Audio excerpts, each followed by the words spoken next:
Hi, I'm William Donald from Jackson, Tennessee. Now, that's a long way from the Bay Area, but it doesn't keep me from working with companies, startups, and even team members from all across the United States and abroad. My team, Sodium Halogen, represents 3 different time zones, and for the past 10 years, we've been working together as a distributed team. About 4 years ago, we were introduced to the principles of Lean UX, and we began integrating them into our process. But we couldn't find any practical methods on how to take Lean UX and combine it with distributed teams.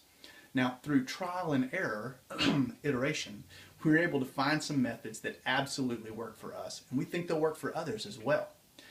I'd love to come to the conference and talk about practical ways that we do Lean UX with distributed teams. I'd like to share a quick list of software, hardware, and techniques that we use for remote collaboration, about how to run a daily stand-up meeting the right way, and I've got a cheat sheet that I can provide. And I'd love to talk about how we've adapted well-known Lean UX practices, common exercises like developing personas or working at the wall, collaborative sketching, or dump and sort exercises.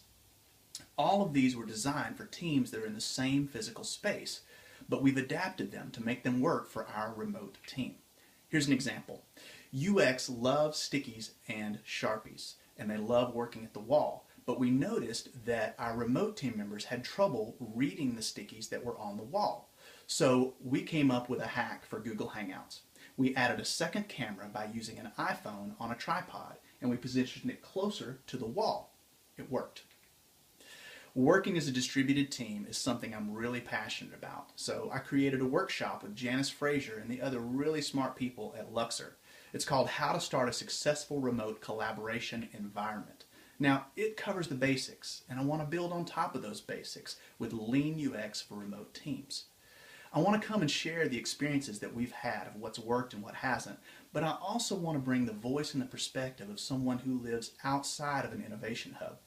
I know that your conference really values diversity in its speakers, and you might be missing someone with a southern drawl. I'm William Donald, and I'd love to fill that spot.